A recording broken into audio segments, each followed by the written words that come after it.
So I spoke at an event in Stoke yesterday afternoon, the super stand in the park, which was amazing, and a lovely turnout of people, really warm reception.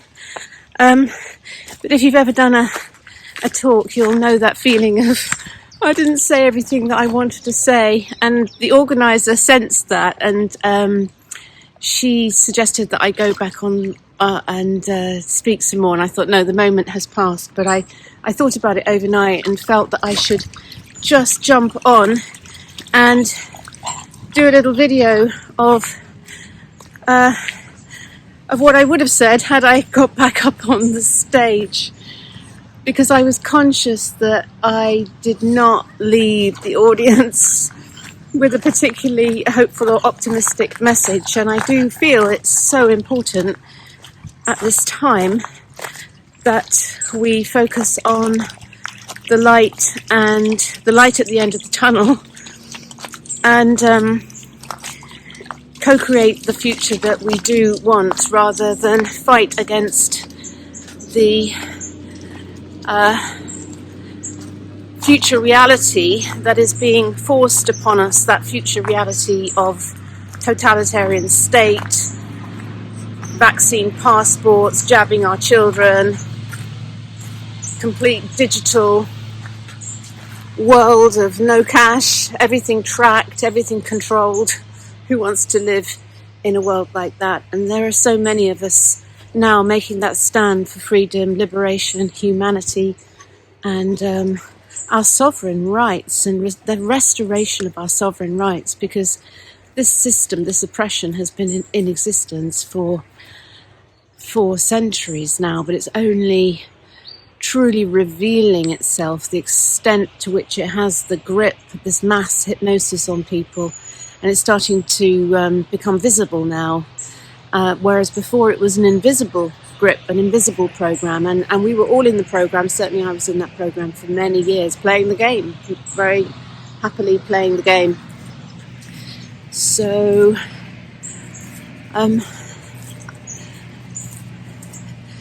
my sense is, having followed this since last September, when I first made my first video, and I've obviously been running Zoom calls and speaking at events and creating communities, and really keeping my ear to the ground. My sense is that there are cracks, and there are cracks in the system, which I am seeing increasingly. And they may well have got to, allegedly, 40 million of the people with the DJ. But that still leaves a hell of a lot of people who are the wall of resistance, the people who are just saying no.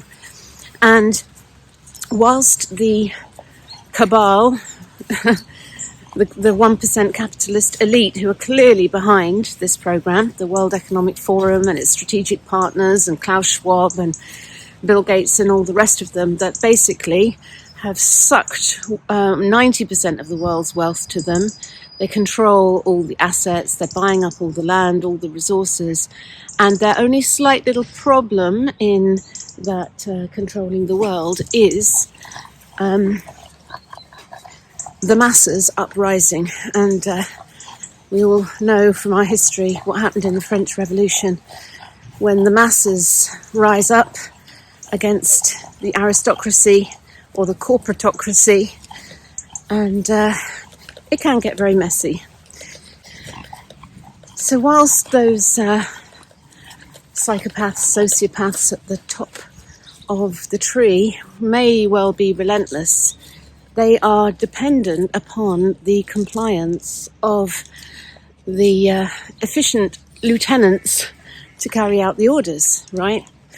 All of those doctors and nurses and CEOs and head teachers and all the rest of it. And that is, to me, where I see the cracks in the system forming. All those people who we are putting pressure on, and this is very important, keep the pressure on. Keep the pressure on the individuals and make them accountable. You may well have seen my cease and desist letter to the headmaster of my local school, where I have one son still remaining,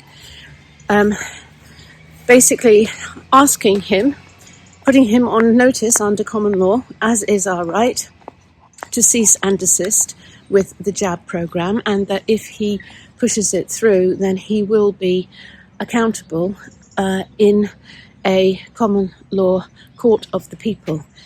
And, planting these seeds of doubt, planting that realization that just following orders is not a defense. It was not a defense under the Nuremberg trials.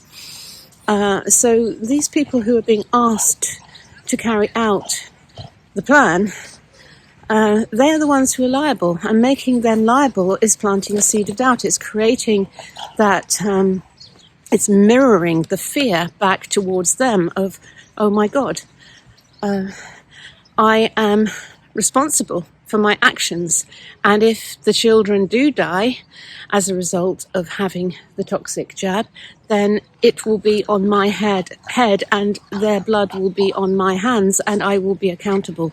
And that's a pretty strong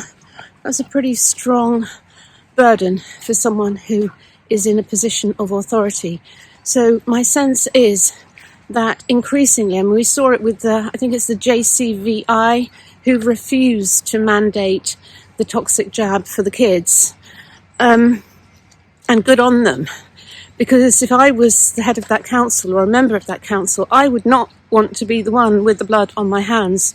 So they've deferred the decision to the people like Chris Whitty and the government. Of course it's going to be bulldozed through. We know it's going to be bulldozed through.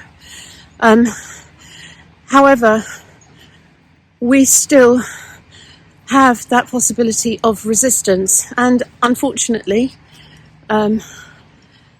being realistic about it, a lot of people are going to die.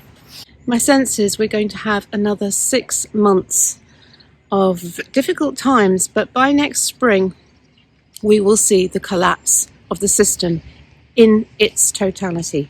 A collapse of the education system, the health system, the justice system, the police system, and in their place will be born a new way of being. I truly believe that we are being called to review every aspect of the way that we conduct ourselves and organise ourselves and look after one another on this planet. So it's a time of great possibility and opportunity, as well as being extremely tough. And so we all are being called to hold the light, hold our centre, not fall into fight flight, and keep visioning the possibility of that alternative future reality, while still keeping massive pressure on the individuals who are being asked to carry out the totalitarian control plan. So I just wanted to give you that piece of Hopium on this beautiful Monday morning, filmed here in the park in Bakewell. We've got a few days of wonderful sunshine ahead of us. So sending you lots of love, and have a great day. Bye for now.